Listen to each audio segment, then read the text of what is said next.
नमस्कार मित्रांनो, unknown writer 1969 या यूट्यूब चॅनलवर तुमचे पुन्हा एकदा सहर्ष स्वागत. मित्रांनो, मी तुमचा मित्र अननोन रायटर. कलियुगाचा एकनाथ ह्या मालिकेअंतर्गत आपण 8 भाग पाहिले. हा आपला 9वा भाग. मागचे 8 भाग सगळे पाहून घ्या. आवडले असतील तर चॅनलला लाईक करा, सबस्क्राईब करा आणि शेअर करायला विसरू नका, जेणेकरून तुमच्या डिस्क्रिप्शन बॉक्समध्ये हे सगळे व्हिडिओ येतील. खऱ्या वाचकाच भावेल असा हा आपण सिरीज लावली आहे. आणि कलियुगाचा एकनाथ ही समोर आपण याचं आत्मचरित्रही काढणार आहोत. असो, जसंच तसं जगणं ह्या मालिकेच्या माध्यमातून आपण मांडण्याचा प्रयत्न केला आहे. आपण मागच्या भागात बघितलं की सामाजिक बांधिलकी कशा प्रकारे एकनाथ जपत होता. बहीण नव्हती, आत्या नव्हती, भाच्या तर नसणारच, त्यामुळे सगळ्यांसोबत तो कसा बांधिलकी जपत होता. मामे भावासोबत ह्या सगळ्या गोष्टी आपण मागच्या भागात पाहिल्या. त्याचबरोबर आपण 8 म्हणजे जी स्त्री नांदत नाही तिचा 8 तो कसा मोडून काढतो हे पण बघितलं. आता जो 8 त्याने मोडून काढला तो आत्याच्या मुलीचा काढला. त्यानंतर त्याने विविध स्त्रियांचा 8 मोडून काढला. म्हणजे त्यांना समजवलं की संसार करताना एक डोळा लावायचा असतो, एक उघडायचा असतो. गाड्याच्या चाकाप्रमाणे नवरा बायकोला हा संसार चालवायचा असतो. असा समजूतदार हा कलियुगाचा एकनाथ. त्याचा स्वभाव तापट होता. त्याला राग प्रचंड यायचा. अपमान सहन कधीच झाला नाही.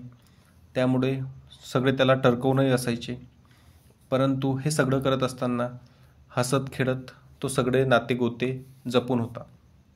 आता याच्यातच एक अजून उदाहरण सांगायचं झालं तर एकनाथाचा मित्रपरिवारही तसाच होता. एकनाथाला सगळ्या समाजातील मित्र होते. लेवा असो, बौद्ध असो, मातंग असो किंवा चर्मकार असो, असे वेगवेगळे त्याचे मित्र होते. तरीही तो त्यांचा कुठलाही असा भेदभाव पाडत नव्हता. म्हणजे एक गोष्ट सांगतो, आता समाज चांगला, परंतु समाज फक्त ह्या गोष्टीसाठी चांगला की तो कुठल्याच प्रकारचा भेदभाव पाडत नव्हता. नाहीतर इथं समाज सांगण्याची काहीच गरज नाही. ह्या भेदभाव न पाडण्यासाठी, म्हणजे न पाडत तो भेदभाव पाडत नव्हता, हेच उदाहरण सांगण्यासाठी तुम्हाला एक स्टोरी सांगतो. वास्तविक त्यामागचा कुठलाच असा हेतू नाही की कुठला समाजाला हे करणं किंवा काय. कारण आपण ग्रामीण भागात आजही बघतो की काही विशिष्ट समाज विशिष्टच एरियामध्ये राहतो आणि त्या समाजात बाकीचे रोटीबेटीचे व्यवहार होत नाही किंवा लग्न समारंभ असो किंवा बाकीच्या गोष्टी असो त्यांना त्याच्यामध्ये आमंत्रणही नसते. आजही ही वस्तुस्थिती आपल्या ग्रामीण भागात आहे. ही खोडून काढणं गरजेचे आहे आणि तसा प्रयत्न एकनाथ करतही होता. तो आपण एका भागात तुम्हाला सांगू आणि ती खरी स्टोरी आहे. आता एकनाथाचे सगळे मित्र होते, सगळ्या समाजात मित्र होते.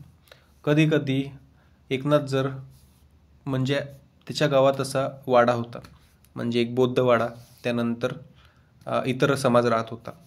जर एकनाथ बौद्ध वाड्यात गेला काही कामानिमित्त तर त्याचा मित्र होता.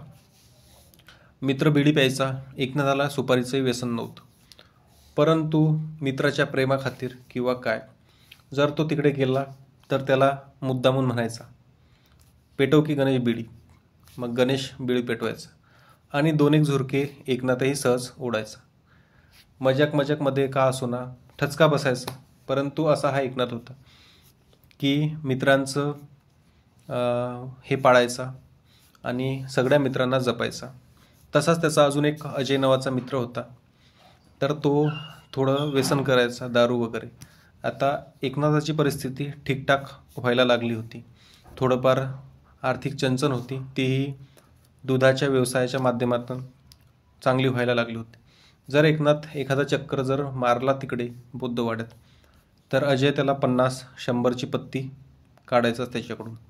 पण मग काय, हे पैसे का परत मागायचे का? कधीच तो त्याला मागत नव्हता.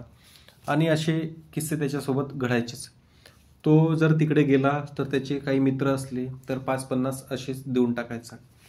एकनाथाला पत्त्याच्या डावाचा प्रचंड वेळ होतं. जो एकनाथ 30 वर्षापर्यंत म्हणजे त्याला कुठलंही बंधन नव्हतं किंवा जबाबदारी नव्हती, त्यामुळे तो बेशिस्त होता असं म्हणण्यास हरकत नाही. आणि हे त्याने स्वतःही कबूल केलं होतं. बऱ्याचदा तो असा विषय निघाला तर तो सांगायचा की मला कुठलीच चिंता नव्हती किंवा काय नव्हतं. जेव्हा लग्न झालं तेव्हा सगळ्या गोष्टी जबाबदाऱ्या आल्या आणि त्या जबाबदाऱ्याचं त्याने ते धनुष्य चांगल्या पद्धतीने पेललं, हे इथे सांगणे गरजेचं आहे. कारण त्यानंतर 30 ते 20 वर्षापर्यंत त्याने खूप मेहनत करून, कष्ट करून स्वतःचं वर्चस्व निर्माण केलं. हे काही सोपी गोष्ट नव्हती. कारण समाजात जगत असताना स्वतःचं नाव करणं हे खूप मोठी गोष्ट आहे आणि छोट्या वयात, छोट्या कालावधीत हे खूप महत्त्वाची गोष्ट आहे. जर तो त्याच्या गावातील बौद्धवाड्यात गेला आणि त्याला जर त्याचे मित्र भेटले आणि त्यांनी जर त्याला आग्रह केला की बस खेळू एक पत्त्याचा डाव, तर एकनाथ सहज पत्त्याचा डाव खेळायचा. म्हणजे कुठलाही भेदभाव पाडणं नाही, कुठल्याही गोष्टीचं खेद करणं नाही, हसत खेळत गंमत करत तो त्याचं जीवन जगायचा. इवन आता आपल्याला सगळ्यांना माहिती आहे की ग्रामीण भागात कशी परिस्थिती आहे. कित्येक लोकांना व्यसनं आहेत. आता व्यसनं करूनच ते लोक कामं करतात, नाहीतर ते कामाला येत नाही. एक असा तुम्हाला किस्सा सांगतो की एकदा एकनाथाला मजूर म्हणून लोक पाहिजे होते.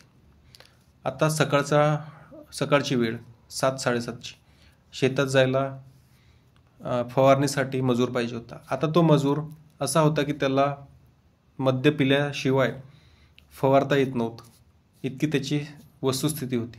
आता करणार काय? शेवटी एकनाथ सकाळी त्याला शेतामध्ये सोडून दिलं आणि स्वतः जाऊन दारूची बाटली त्याला आणून दिली. करणार काय? आता तुम्ही म्हणाल की हे चुकीचं आहे असं करणं किंवा काय, परंतु ती स्थितीच तशी असते. त्याला जरी तुम्ही पैसे जरी दिले तरी तो तेच करणार, परंतु ते केल्यानंतर तो काम करेल ह्याची गॅरंटी नाही. तर अशा सगळ्या गोष्टी कधी कधी त्याला कराव्या लागत होत्या. किंवा मग तिकडे जिकडे दारू भेटते तिथं ते पैसे देऊन ठेवणे, हे गोष्टी त्याला कराव्या लागत. आता ही ग्रामीण भागातली सद्य स्थिती आहे आणि वस्तुस्थिती आहे, ही नाकारता येत नाही. ही खरी परिस्थिती आहे, कोणीही याला नाकारू शकत नाही. कारण आता ही ग्रामीण भागात ती स्थिती आहे. दारू पिल्यानंतरच कित्येक लोक काम करतात. असो, ह्या 2-3 उदाहरणं तुम्हाला सांगितले. एकनाथाचे इतरही मित्र होते आणि त्या मित्रात तो जायचा, आपले कामं करायचा, मस्ती करायचा, मौज करायचा, परंतु त्याने कुठलंही व्यसन केलं नाही. सुपारीच्या खांड्याचंही त्याला व्यसन नव्हतं.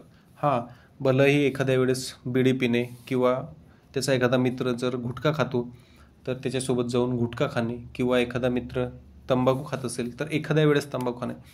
व्यसन त्याने कधीच जडू दिलं नाही, कधीच व्यसन केलं नाही. असा हा कलियुगाचा एकनाथ. आपल्या एका भागापासून तर 8 भागापर्यंत सगळे भाग मित्रांनो पाहून घ्या. तुम्हाला जर हे सगळे एक व्हिडिओ आवडले तर चॅनल जरूर सबस्क्राईब करा, लाईक करा, शेअर करा. कारण ही सगळी जी स्टोरी आहे ती खरी स्टोरी आहे, आत्मचरित्र आहे आणि हे आत्मचरित्र आपण एक भाग करत उलगडत आहे.